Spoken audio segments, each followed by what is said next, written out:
Yeah. You know it? Freebirds! Yeah. Going all the way, all the way.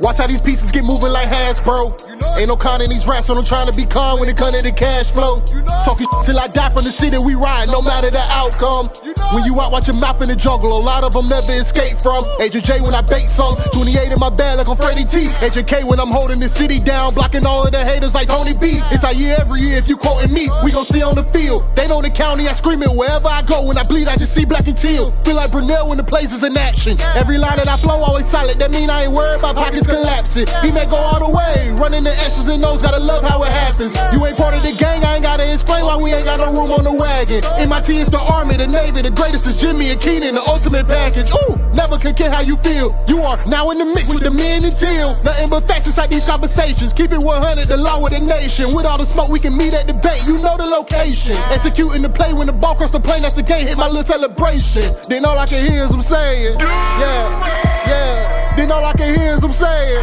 yeah. All I can hear is them saying, ooh.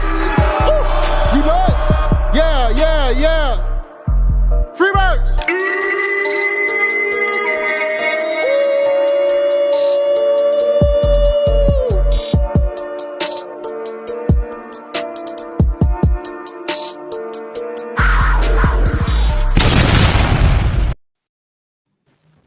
Welcome to the Minute Till Podcast. I am your host, Agent J, and as always, rocking with my main man, J to the I to the M-B-O.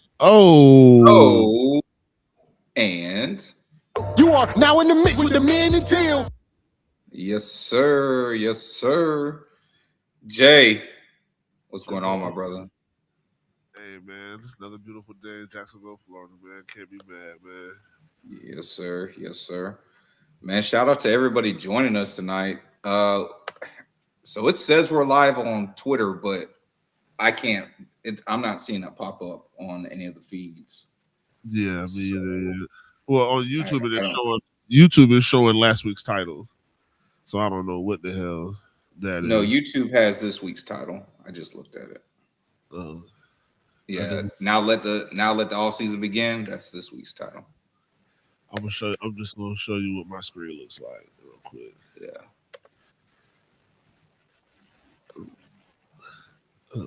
Why are we doing all of that? That's a new big game prediction in Jags off season. Yeah. When I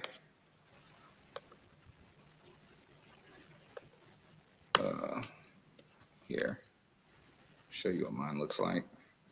I'll refresh that bitch. There we go. Yeah, mine has today's title on it. It just reset itself on mine. Okay. All right. So I'm glad the YouTube's working. I don't know what's going on with the Twitter, but man, shout out everybody who can join us tonight.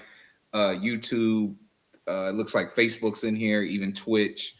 Hey man, Jags off season.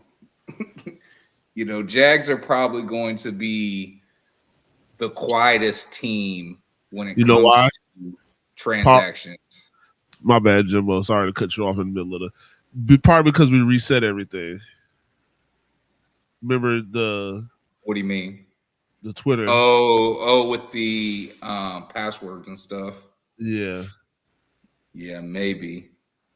We'll have to look at it after. Yeah, you never sent me that stuff, so I can't even get over there and look.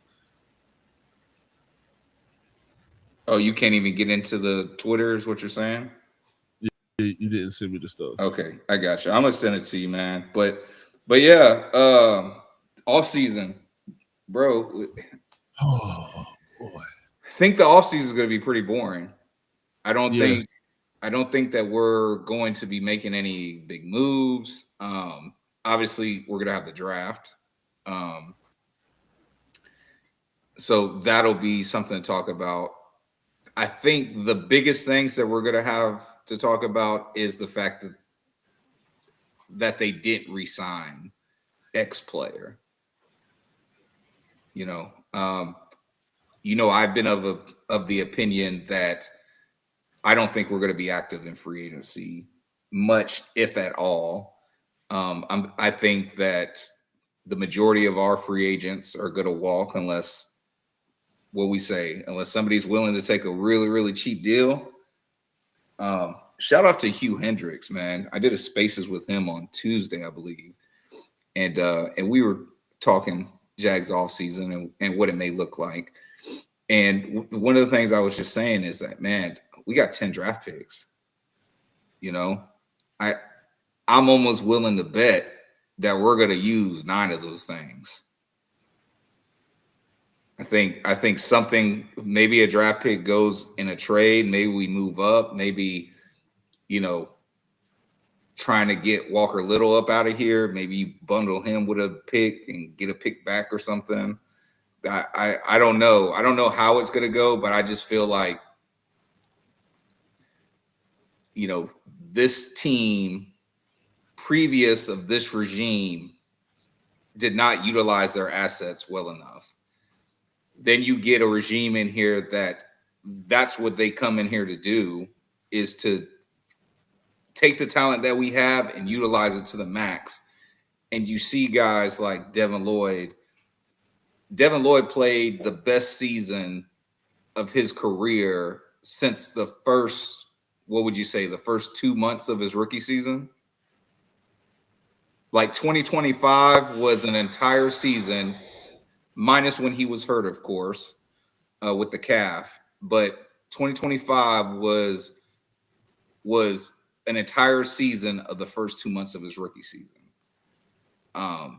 And Jay said in a previous episode, unfortunately, bro, you wasted 3 years of Devin Lloyd. Matter of fact, you wasted 3 years of him that you didn't even feel comfortable picking up his 5th-year option.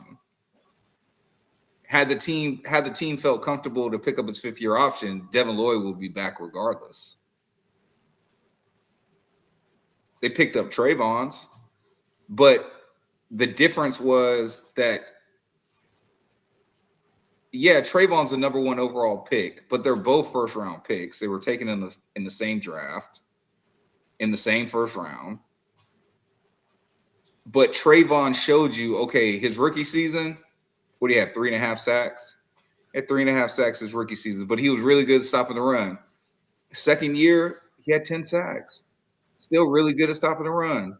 Third year, in that abysmal Ryan Nielsen defense, still had 10, what he had in that, 10.5 sacks when everybody else looked like shit in there. So Trayvon showed a level of consistency early. And obviously this year, you know, the sack numbers weren't there, but he missed a lot of time. And then when he came back, he wasn't fully healthy. He was playing with one fucking hand. So I think that was the difference. Trayvon was able to shine. He was able to show, hey, I am a competitor at the highest level, even when shit ain't really going right. And just Devin Lloyd, we felt for the longest that he was just never.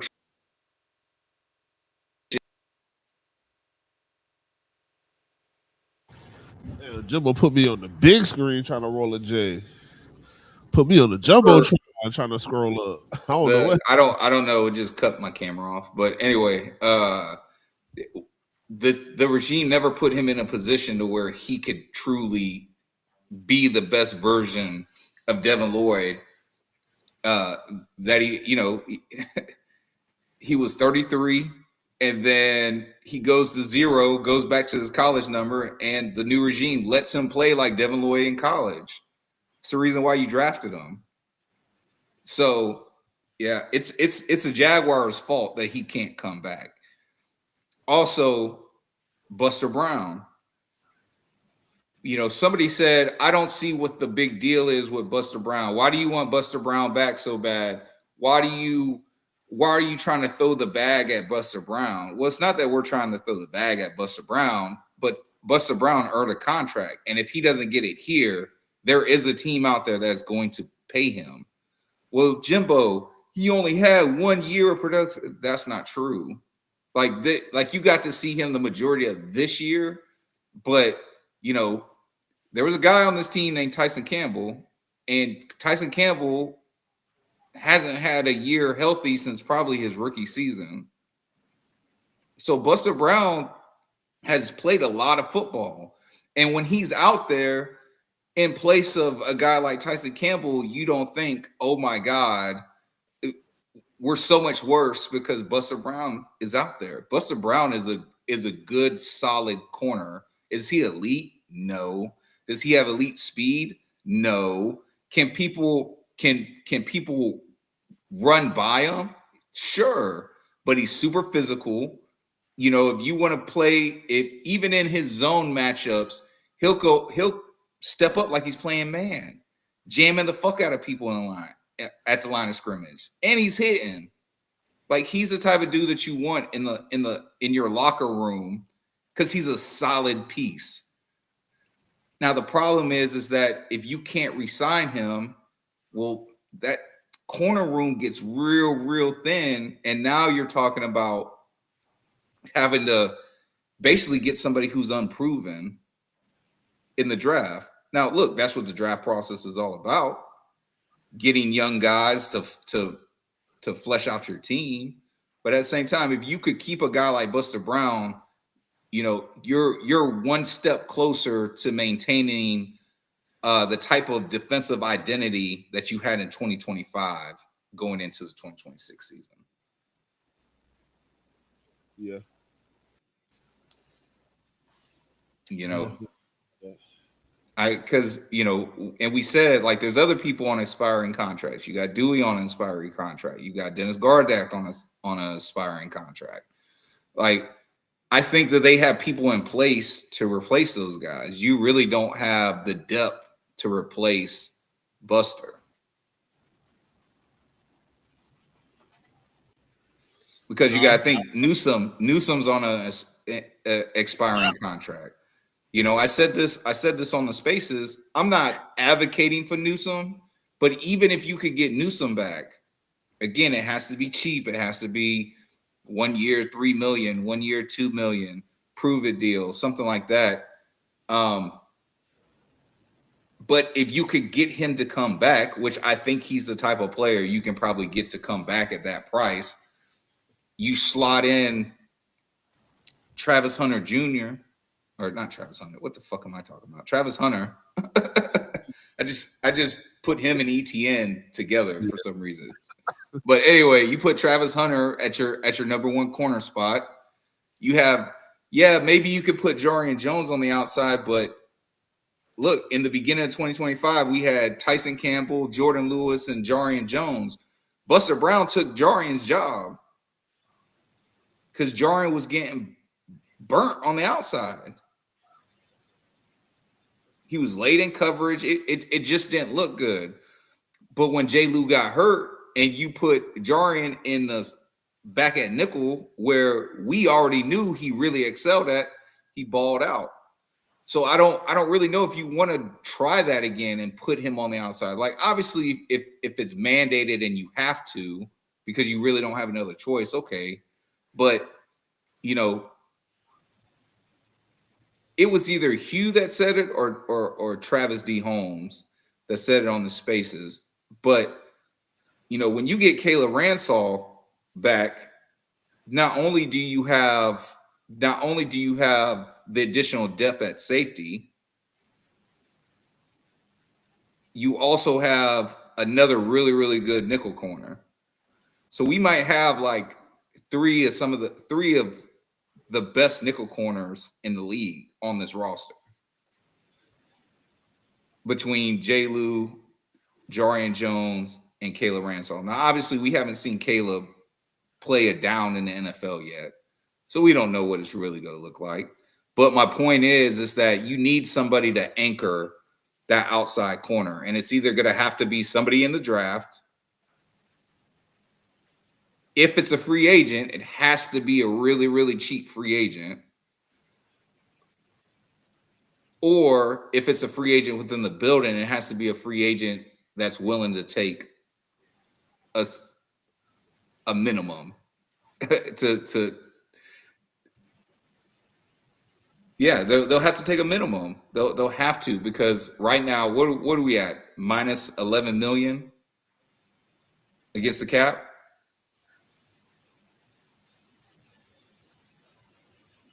Jay,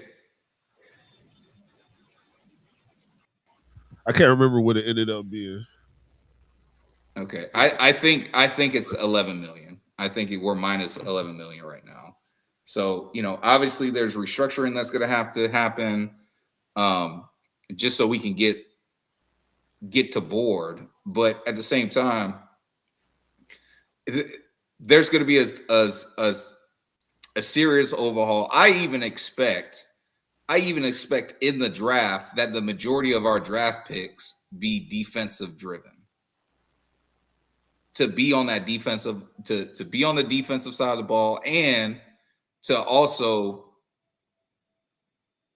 bolster more offensive line, shore up the trenches some more, get more depth, get more competition at O-line. And I don't even think that the O-line's bad I don't think the O-line's bad. I think the O-line did a pretty good job outside of, how Walker Little ended up playing down the stretch. But I don't know what the fuck happened. I don't know, man. It keeps cutting off cameras. Yeah, the stream's wild. But I mean, but bro, what do you think? What do you think is the biggest need that they're going to have to address? And how do you think that they're going to address it? Honestly, bro,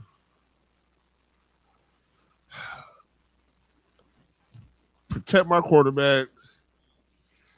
Get to the opposing quarterback. Whatever that means.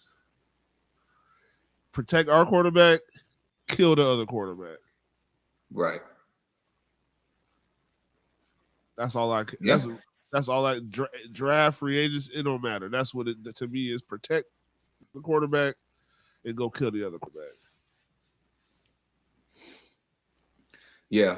Well, I mean, that's as putting it as simply as possible. I think. Go ahead. Because even with the free agents in the draft, I don't know who. I guess I could look at a free agent.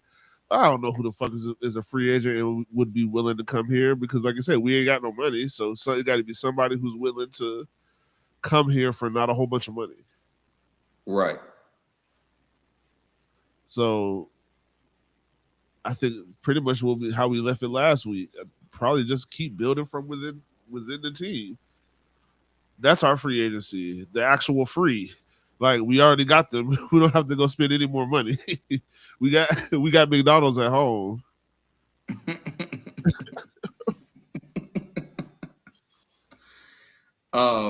Real quick, man, I just want to go through the chat. As always, we got Robert in the building. Robert. Duval.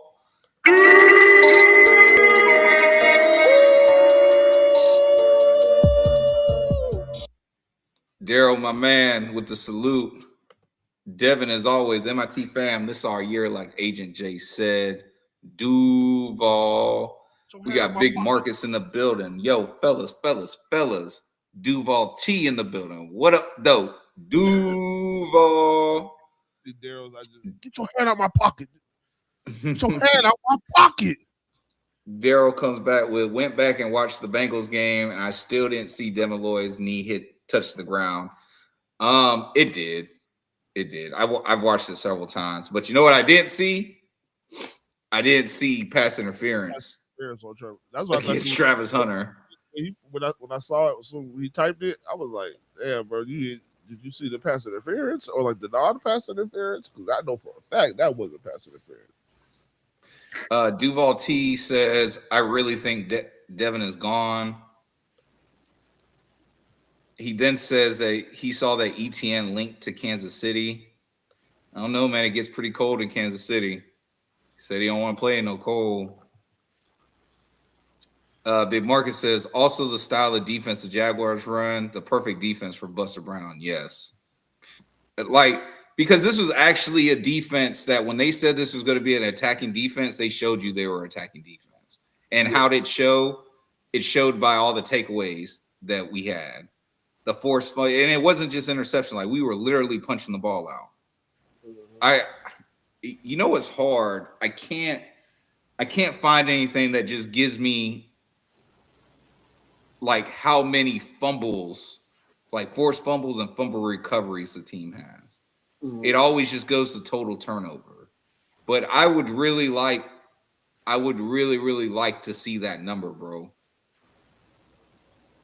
Well, I mean, shit. I guess technically, if we had 23 interceptions, 22 interceptions, then if we had 29 total,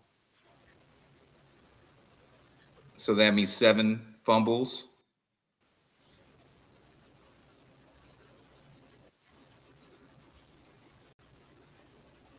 Yeah, at least.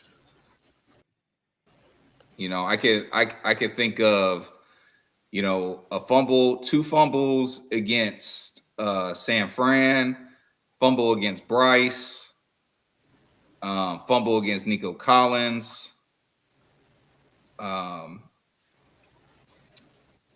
Allen with causing a fumble on kickoff. That was against the Titans.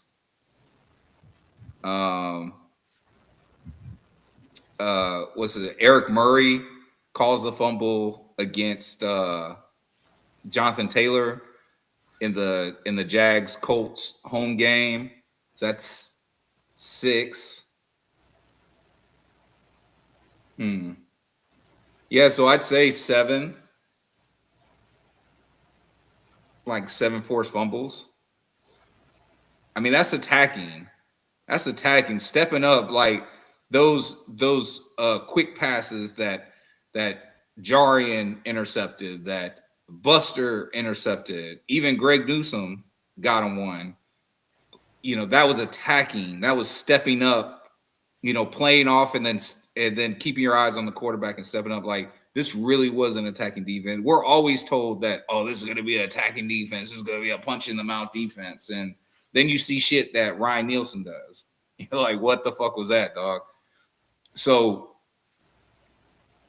you know, obviously, James Gladstone, he's had a whole year to gather his type of scouts to bring in his process. You know, we said last week, you got to remember, James Gladstone didn't miss. He damn near had a perfect draft. Caleb Ransall, you never got to see because he was on IR. Jalen McLeod, you never got to see because he was on IR. Travis Hunter was electric before he went on IR. LaQuint Allen, significant contributor. Bashal Tilton, significant contributor.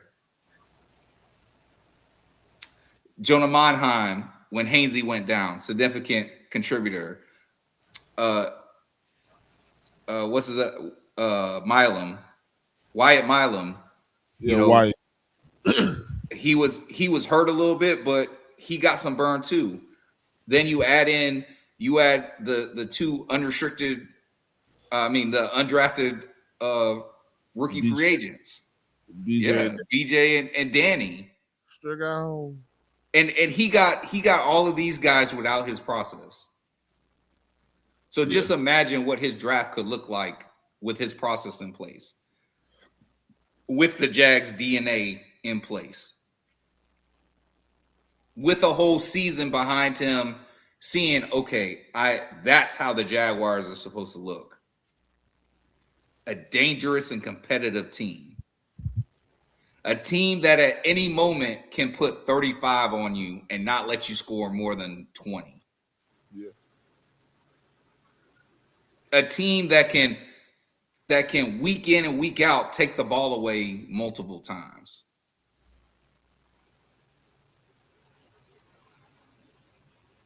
Bro, we went 5 straight weeks with takeaways. In the beginning of the year, we went 5 straight weeks. Y'all think about that shit now. We went 5 straight weeks taking the ball away. There was a lull. We didn't take the ball away against Seattle.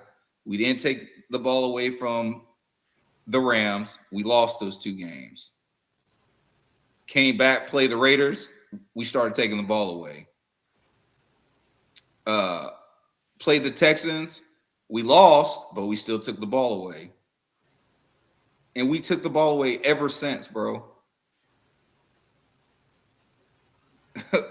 We took the ball away every single week except for 3.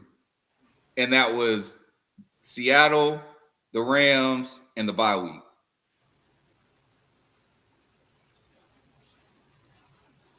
That tells me every time you play us, you better protect that pill. That's going to make quarterbacks and other teams play tight. Yeah. If we continue to have that type of ability. So I just think again, the guys that if you're able to keep anybody, is going to be on the cheap, and it will probably be to our benefit. Now, that's not to say, okay, if you're able to sign Buster, or if you're able to sign Greg Newsome, just so you can anchor down that other corner position, that outside position. I'm not saying you don't go into the draft to seek another corner or 2. I'm not saying that. But now maybe, because as of right now, I have our pick at 56. The need's got to be corner. In my mind, it was originally interior defensive line. Somebody that you can move on probably from Eric Armstead and move on from Mason Smith. Because right now, bro, like Mason, bro, you're just taking up a roster spot right now. You know what I'm saying? You're on the 53 man, and the new regime and the old regime has you out there, on game day as a healthy scratch. You got practice squad guys being called up just because they're playing better than you. Yeah, that's tough. I mean, look, shout out to Dickerson. Matt Dickerson, I thought he played great. I wouldn't mind seeing Matt Dickerson come back. Not so much, not in a starting role, but in a rotational role like he had. But like, Mason, what are we doing? And they already got rid of your partner. Fuck, what's his name? Jefferson.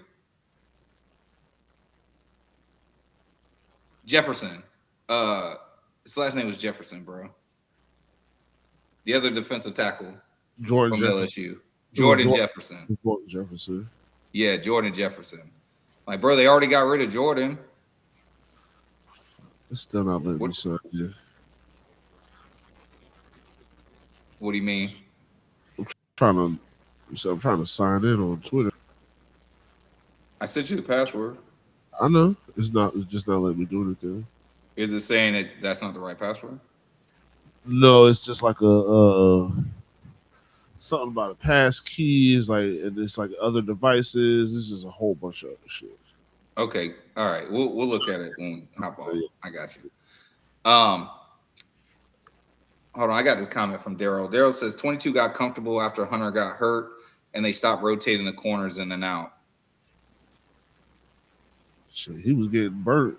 He was getting burnt before that. I think he got comfortable when J. Lou got hurt, and he's played the position that he excels at. Duval T says DN, defensive tackle are 2 main needs on D that needs to be addressed in the draft. See, I don't agree with the DN. Like bro said, we got McDonald's at the house. Yeah. We just said BJ Green and Danny Strigo. Just said those 2 dudes how impactful they were in the game. They about to be homegrown. That's homegrown talent, man. I think you do still probably get, because you need to constantly pack your roster with depth. So I do think that they do probably get a defensive end, but that's probably later. That's probably like a day 3 pick. Maybe if we keep all 3 third-round picks, maybe the last the last pick, day 2 of the 3rd round. But I just think that DN isn't that high of a priority for this group. Daryl says we have a Wits kid for our GM. I think we're going to be good as far as the draft is concerned. Duval T says he would want ETN back on a friendly deal. And I think that's possible. I think that's possible. But right now he's valued at $7 million. I would bring him back at $7 million. And he might take a cheaper deal than that. Daryl agreed he cooked the draft. Devin Lloyd was looking like the defensive player of the year before he got hurt. Facts. I wouldn't mind 44 Trayvon Walker playing more 3 tech. Yeah, no, he was nice when they moved him inside next to Josh Allen. But I also think that I'm in agreement with Hugh on this one. You move him inside, you may lose that edge contain when it comes to the run. And that's what he's really like.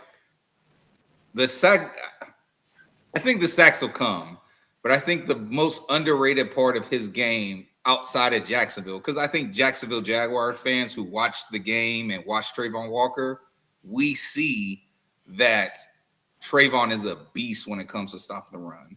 He's big, physical. Like, you put a guy like Trayvon out there to hit a guy like Derrick Henry. And we've seen him smack Derrick Henry. You know, there's not too many running backs that are gonna break a tackle once Trayvon gets his hands and arms around you. So I think it'd be cool to move him inside, because I think you automatically get that up the middle pass rush, collapsing pockets, making the quarterback have to go left or right, drift towards Josh Allen or whoever else is on the other end. But I think ultimately it could probably hurt us more in the run game, and our run stopping ability will probably suffer. He says, Duval T says, what are the biggest needs in your opinion? Well, again, until we figure out if we're signing anybody, I would say corner, then defensive tackle, then linebacker to replace Devin Lloyd.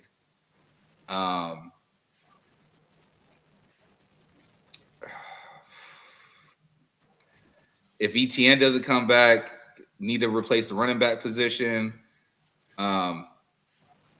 Another young tight end, maybe to pair with Brent Strange. Maybe get you some late round receiver depth. I feel my biggest glaring needs are all on the defensive side of the ball, though.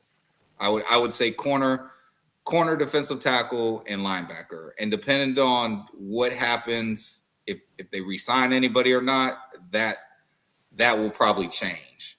If nothing happens, it's corner, defensive tackle, linebacker. If corner is situated, then it's defensive tackle, linebacker. And then you come back to corner for me, just to add extra depth.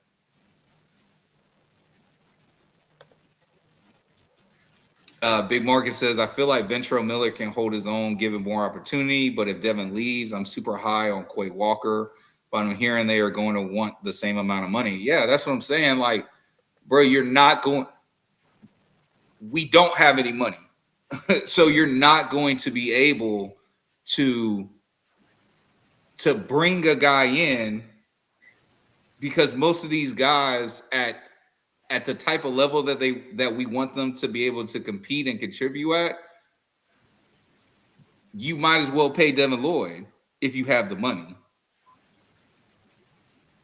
Because at least you see what his production could look like in this type of defense. Yeah, but I mean, Camp does know that guy too, though. So you never know. I understand that, but again, you don't have any money. What are you going to pay him? because they're talking about he's looking at like 20 mil too, bro. Like the shit's crazy. I don't know. I just don't think it's feasible. I think, like you said, the cap isn't real too. So, everybody seems to be in agreement that James Gladstone is a genius in what he does. And if there's a way to figure it out, I have full belief and faith that James Gladstone will be able to figure it out if it's possible. But from my vantage point, the view I have of the books, it's just not feasible. Yeah. It's not. And just to get level, you're going to have to restructure, and you're going to have to offload some players too. Yeah. There's still going to be dead money, but there's going to be money that we save in getting rid of them. Big Marcus says Caden Otten will be tight end Jags addressing free agency. I'm calling it now. I wouldn't be mad at that. I wouldn't be mad at Otten from Tampa. I wouldn't be mad at that shit. But again, it's what does that cost look like? What does that cost look like? Because I said this on the spaces, and I feel like I said this last week, but I really don't feel like it's about this 2026 free agency class. I feel like it's about next year's. You got Anton coming up. He'll probably get the 5th-year option, but then you got Parker, you got Brent Strange, you got Antonio. Excuse me. Excuse me. You got Antonio Johnson. I feel like there's one more guy in there. I only said 4, but there's at least 5. There's another key contributor whose name in there, and you're gonna have to figure out. Oh, Trayvon. I'm tripping. Trayvon, because he's on his 5th-year option. Yeah. So it's like you're gonna have to figure all that out. With Trayvon, I think you sign him to a deal now. Now, again, you have to have money in order to do that. So I think that's going to be one of the focus. Like, you don't want to have to worry about Trayvon's contract when you have all these other guys coming up on free agency. And so what'd you say? Nothing. No, that definitely makes sense. I mean, like I said, because those are the guys, like you said, you got to be able to pay them, the ones that you want to keep anyway. So there's really no point in taking on a whole bunch of bullshit. Right. Because we already got a whole bunch of bullshit dead contracts. So it's like, right. Yeah, just let's finish getting rid of these shits and be able to give Trayvon the money. Big Marcus asks, so Jimbo, is it best to try to get a deal with Parker Washington and Brent Strange done now? If it's feasible, I would say yeah. Kind of like what they did with Cole Van Lannon and Jacoby Myers. Late additions to the starting lineup, and they're excelling. They make the offense better. Hey, before anything goes any further, here's some money. We're going to lock you down and be a Jaguar for a little bit.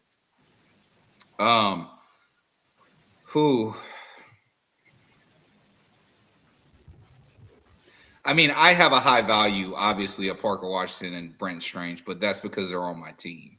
Yeah. I don't know how the league values them or sees either one of them. But if they have another, okay, so here's a reality. Brent Strange, though he was dominant, he got hurt this year. I was about to say he was hurt. So yeah, he was hurt. And the offense had to change a little bit because he got hurt. Mm-hmm. Right. The offense looked. This is a true statement, I think, for offense and defense. When Brent Strange wasn't available, the offense looked totally different. When Devin Lloyd wasn't available, the defense looked totally different. I think those are undeniable truths. I think the difference is that the league thinks that Devin Lloyd is the next Fred Warner. Yeah. And so since the league thinks that, there's going to be a high demand and there'll probably be a bidding war for a guy like Devin Lloyd. For Brenton Strange and for Parker Washington, as it stands right now, I can't see there being a big demand for those type of guys. I can honestly see Parker Washington kind of having a market like Christian Kirk did before he became a Jaguar, coming over from Arizona. You know, I don't think Brenton Strange will have the demand, at least right now. You can't say Brett Strange has the same demand that a guy like David Njoku coming from the Browns is going to have in the free agency market. So now, with that said, if they ball out again in 2026, then now you're in that position where, fuck, I wish I would have paid them before, you know, the price goes up. So I think maybe you pay one of them. Maybe you pay one of them. Like I said, Anton probably gets the 5th-year option picked up. You pay one of those guys, maybe franchise tag the other the next year. So like pay one of them this year, extend one of them early, and then next year going into it, you 5th-year option. You pick up the 5th-year option for Anton. You franchise tag Brenton Strange, or you franchise tag a guy like Antonio Johnson. If Antonio Johnson balls out again, I think you franchise tag one of those two guys, and then you pay the other guy when it comes to the 2027 season. I think that's the only, like, with the information that we have right now, I think that's probably the only smart thing to do if you were faced with that option. Jay, do you have this game in Jaguar history to start the season for us in the offseason, week 1? What you got for us, bro? Your mic's muted. Yes, I do. This week in Jaguars history. This game in Jaguars history. This game, not literally this week, but this game. In Jaguar history. We're gonna bring to you week 1. It is your Jacksonville Jaguars versus the New York Giants. Okay. That was a good game. It was a good game. 2018. That was 2018. That was coming off of the heartbreaking Miles Jack wasn't down. Mm-hmm. That whole offseason of feeling like, bro, what the fuck? We gave Blake Bortles money. There's a lot of stuff. It was a lot of stuff going on. Yeah. I don't have the spread or the see, look, this is new how they did this. Let me see. Because they just automatically pop. Jags v. I'm looking up the spread. Yeah.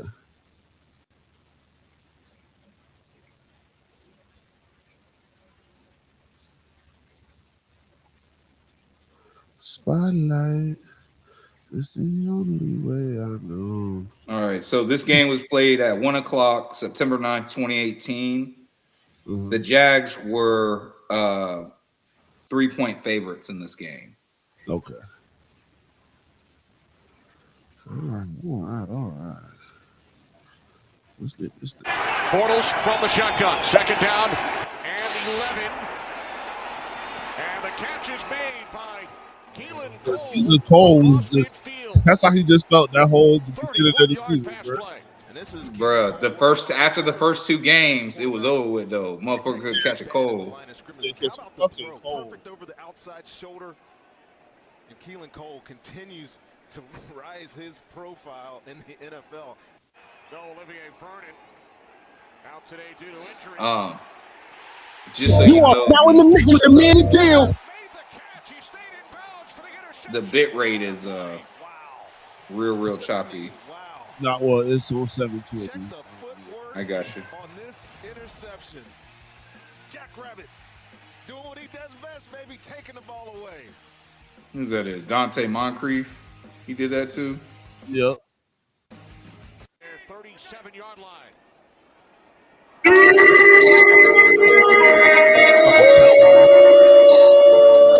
First down. That's Saquon, right? On his third carry, his first two went for negative yardage, and this time Barkley gains 10. You shouldn't let Tiki analyze this, but I am. This is everything Saquon Barkley is. First, vision. That's Miles. Miles, Telvin got sucked in. Oh, bro, you. Yeah, bro, you're supposed to keep contained on that, brother. Oh, Eli was still their quarterback then, too. Yeah, Is that Odell? Yeah, Odell. Oh, D.D. Westbrook. D.D. It's D.D. Westbrook to the Giants' 37-yard line. I really like D.D., man. You lose your star runner. What's your identity going to be? Well, I guess Yeah, bro, he lost his girl to Shaq Griffin. Throw the football. Well executed play there. Who, D.D.? Play action. That's yeah. That's what people say he Yeah, that's crazy. He was fucking with Tokyo. Oh, okay. I didn't know he was fucking with Tokyo. Yeah. Better catch that shit, TJ. TJ. On the 1-yard pass from Blake Bortles. Jaguars extend their lead. Hey. Oh. I wish I could climb. So I guess Leonard Fournette went out hurt in this game. Because we haven't seen one Leonard Fournette highlight yet. Mayor. On 3rd and 1, it's Barkley, and he picks up a Giants first down. He's got to start evolving as a total quarterback now. Bortles. Hey. Yeah, TJ in. Hey. Let's go. The ball. Hey. The ball. Let's go. And he can do that. Completely fall for it. Watch this. Hey, oops. Guess who has the ball? Career long. Said earlier, a lot of those have been under that zone coverage where it hasn't been that man-to-man look. Manning swings it out to Barkley on 3rd and 5. Dude. Barkley has a first God damn. His biggest play of the day, then a late flag comes He's in. always jumping over the play. Brighton's offensive coordinator, they went to the NFC Championship game. Get there. Come on. Manning had to pass the flex. Oh, let's fucking go, Miles. Jack will take it Go, all Miles. for a Jaguars touchdown. Tutty. Well, Miles Jack will get credit for this interception for a touchdown, but this Duval T says the boat. with Ngakwe's rush off the edge. Watch how quick he is in the backfield. He's over here. It causes Eli Manning to have to step up, try to make it like an emergency throw. See, bro, we're also talking about in spaces. You know, we got to see some edge players with some more bend. We got to see. But Danny got some pretty good bend, bro. And look at Saquon. Out of there. Out of there. Out of there. It's a bad man. This is and that's rookie. That's rookie Saquon too. Saquon Barkley to go 67 yards and then try to push your way through 2. Good block by 87. By the way, Eli's got Whoever that was. Oh, that was Sterling Shepard. Going up against this highly talented Jacksonville Jaguars defense. Beckham, first down, 40-yard line, 21-yard connection. Second down and 9. Manning over the middle, it's Beckham. First down to the Jacksonville. Tearing our ass up, bro. Reception of the game. We'll keep this drive alive. Let's go. Let's go. Looking for Shepard. Let's go. 25. Hayden. DJ. Oh, DJ Hayden. Damn, he was on the outside. DJ Hayden, one of the best slot corners at the time. Come here. Let's go, man. It's over with. Let's go. No, that's Deron Payne, right? It might be Yeah. Donald. It might be No, Donald. Yeah. Deron Payne's a different player. man, whatever. Logan been here for a long time, bro. Yeah. Bro, I think we got Logan in like 2016. Let me look this up. Now I gotta look that up. Yeah, bro. I say Logan's been here for a minute, bro. That's tough, bro. No, that was his rookie year, 2018. We drafted Logan, didn't we? Yeah, we drafted him. Yeah, he took Brian Anger's banger. Yeah. He took Banger's place. Brian Anger. I think Brian Anger's at like Dallas. Mm-hmm. He was at Tampa for a little bit, I think. But Yeah. now I think he's at Dallas. All right. Well, yeah, it was probably. Hey, Daryl, bro, you hit it on the head. Cause what's his name went out this game too. Your homeboy, no booty. Huh? Your homeboy, no booty. Ken Robinson. Cam Robertson. Your twin. Twin. Yo, What up, that's twin? Yeah, no, that offensive line got decimated. After week 2, that offensive line was completely decimated. And then we just couldn't really do shit from there. I gotta watch that Spider Noir trailer later. Oh, yeah. That shit looked fire.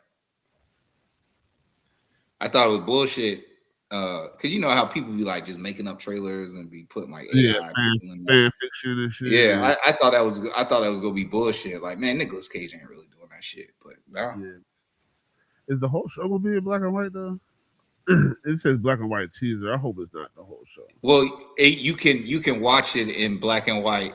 So the original format is gonna be black and white, but if you want to watch it in color, you can watch it in color too. Okay. I mean, I got Prime, so I'll figure it. But I mean, I understand. I know it's all kind of on the channel. They got Mahershala. Oh my god! I'm trying not to watch it right now. I just see Mahershala pop up on that bitch. Okay, they about to go crazy. Well, yeah, they're gonna, because remember Mahershala also he's in the MCU in a couple of different roles. Yeah, and they're talking about making him Blade. Like, I don't want to turn this into the Men of Marvel podcast, but see, with the Spider-Man shit, does Spider-Man still have free reign? Is he like that's not Spider-Man. That's not Spider-Man. So Disney, so Sony still has I know I just said I don't want to turn this into the Men of Marvel podcast, but Sony still technically has Spider-Man. Yeah, so they can still license. That's what I'm saying. They can license him because even though it's Spider-Man, right? Well, this is no. Because then they got the rights to Venom, right? So they got the rights to Venom, and Marvel have like co-rights to Spider-Man. So now like they came to agreement that that they're going to be like swapping Spider-Man titles back and forth. So like Tom Holland Spider-Man will be in Venom movies moving forward. Tom Hardy can be in Marvel movies moving forward. Like they're going to be sharing it with Spider-Man Noir. I think that's, yes, it's a Spider-Man title, but I don't think nobody owns the right to Noir. Well, I don't think anybody owns that. I'm saying, this shit is because they say it's based on the comics, which is the Spider-Man Noir. So like it's right. That's what I'm saying. It's Spider-Man, but it's Noir. It's not Spider-Man. But it is Spider-Man. It's just but it's a different Spider-Man. It's like when they came out with the with the Madam Web shit. That's under Spider-Man, but it's not Spider-Man, so you don't have the rights to it. As long as Spider-Man in the red suit or the Venom suit doesn't show up, like it's not them. It's not the same. It's not the same copyright to the character. I mean, he's Who a great. made it? It's made it. The Spider-Man. He's a down on his luck private investigator. Yeah, but again, he's not. It's not the Spider-Man. He's not not Peter Parker. He's not Peter Parker. He's not Peter Parker whatsoever. If they did a Spider-Man movie with Ben Reilly, it would be a different Spider-Man. It wouldn't be Spider-Man. Yeah. Right, I mean, see, look, Daryl says that he's here for the Men in Marvel podcast. And he says that's why they went the multiverse thing. Exactly, because they also, you got to remember, Disney. So Disney acquired Marvel. Disney acquired Fox. So Fox had like the X-Men titles. Fox has Deadpool. Fox has they had the Fantastic Four. You know what I'm saying? Like now all those title characters can come back, and that's why you're able to see them in like the Wolverine Deadpool movie. Like that Wolverine wasn't the X-Men 1, 2, or 3, or Days of Future Past or anything like that. Like that Wolverine wasn't any of those, even though it was the same character, like the same actor playing Wolverine. Yeah. Well, that's what. Well, like I said, I just wanted to know because I see that it was going to be on Prime, and so if it's going to be on Prime, that's what I'm saying. I was like, okay, I forget that. That's why I asked. I said, "Oh, they didn't sell Spider-Man. They lease out Spider-Man to people because that's a Sony picture. Like, regardless, I know it's not Peter Parker, but it still falls under Spider-Man. Like I said, it's a Sony picture, but they probably still say Marvel somewhere on that bitch. Like, I don't know, it's weird. That's why I was tripping because, bro, you know, I fuck with Prime, so I'm thinking like, damn, they put this bitch on Prime. Yeah. So yeah, like you just said, it's Sony. Yeah, it's Sony. Yeah, so Sony, and remember, Sony have rights to Spider-Man. Yeah, they lease him out. They lease him out. They do well. Sony does whatever the fuck they want to do with Spider-Man. But they don't. But again, they don't have Marvel and them have co-ownership of Spider-Man. That's why they can make the Tom Holland, the Homecoming movies and stuff like that. Yeah. And they don't have to put Sony's name. Like Sony's name isn't on that shit. The Homecoming. It's Marvel. It's Marvel Studios. You gotta remember, Marvel is a production. Like yes, it's like the name of the comic book company, but it's also the production company under Kevin Feige, however you say his last name. But yeah, they just know that. Well, he did. Duval T says, "I wonder if Tobey Maguire will ever come back to Spider-Man." He did. In what was it? No Way Home? No, it wasn't No Way Home. What was the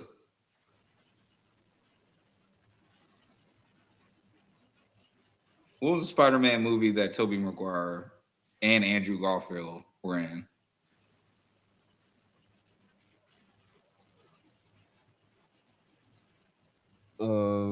Shit, it had to be the last Spider-Man.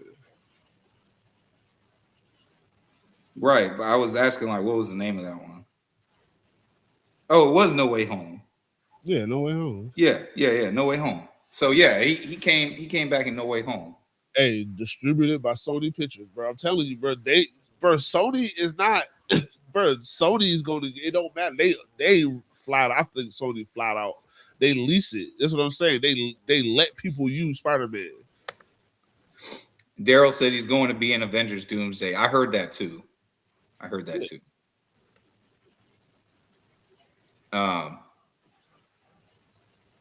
But yeah, and like that's another reason. Like for example, Chris Evans, he was able to be Captain America in the Marvel Cinematic Universe when he was already Johnny Storm in the original Fantastic Four movies, because the properties are owned and developed by two different people.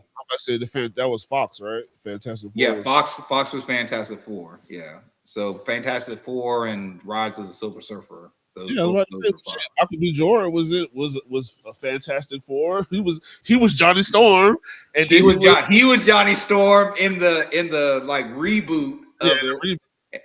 And that might have been Fox too. That reboot might have been Fox too. Yeah. And then he was Hey Auntie.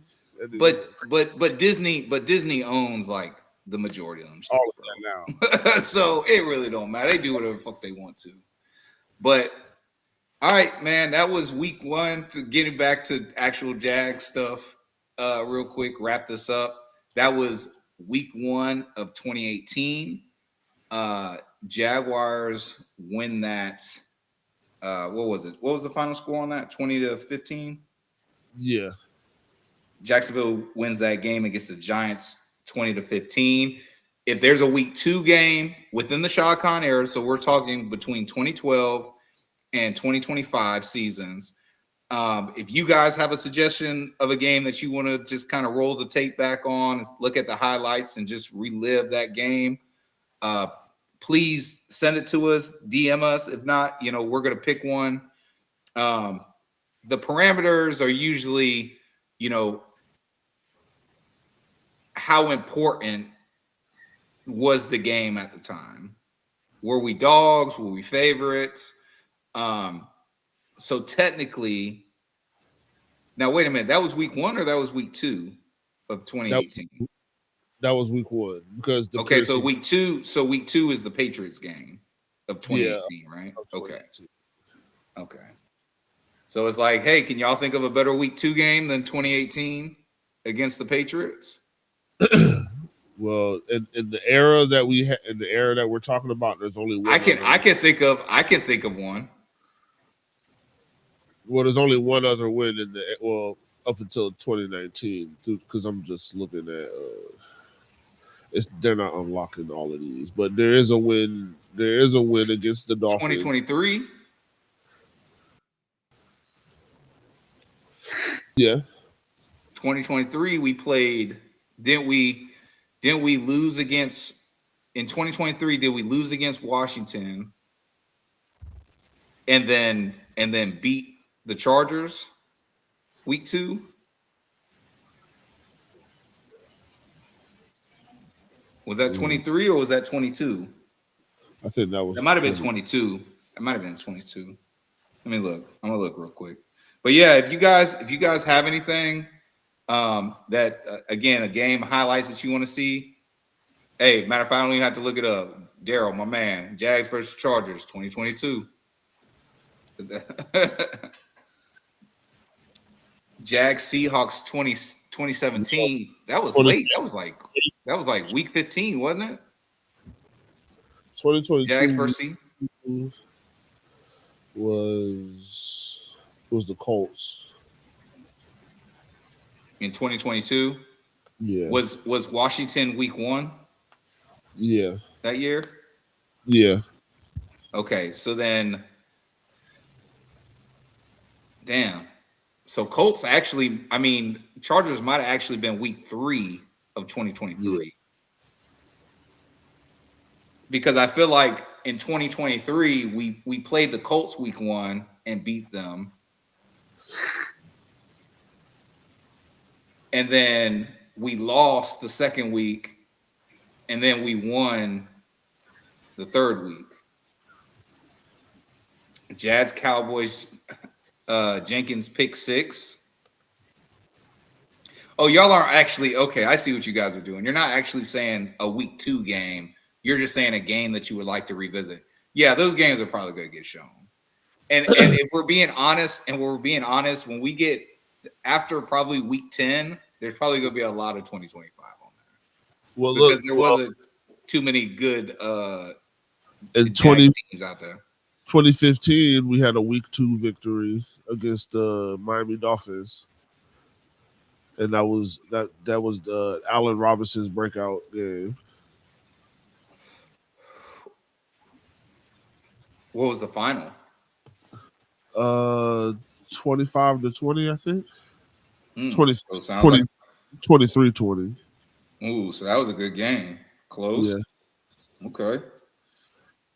So that's in the mix. That's in the mix. But man, if y'all think of anything, man, DM us, hit us up. You know, you can hit up Jay on Facebook. You can hit either one of us up at the Minute Till Pod on Twitter. And look, we're sorry that for whatever reason the Twitter feed isn't up today, but we'll get that rectified. But other than that, Jay, you got anything else, brother? Shit, nah, man. It's before 9:00, man. So shit, I'm about to scroll up something, man, and throw some TV back on. Relax, man. Got to take my black ass to work tomorrow. For sure. Me too, brother. With that said, that's your host, Agent J. Y'all rocking with your boy, J to the B.O. Oh. We are out of here. Let's go.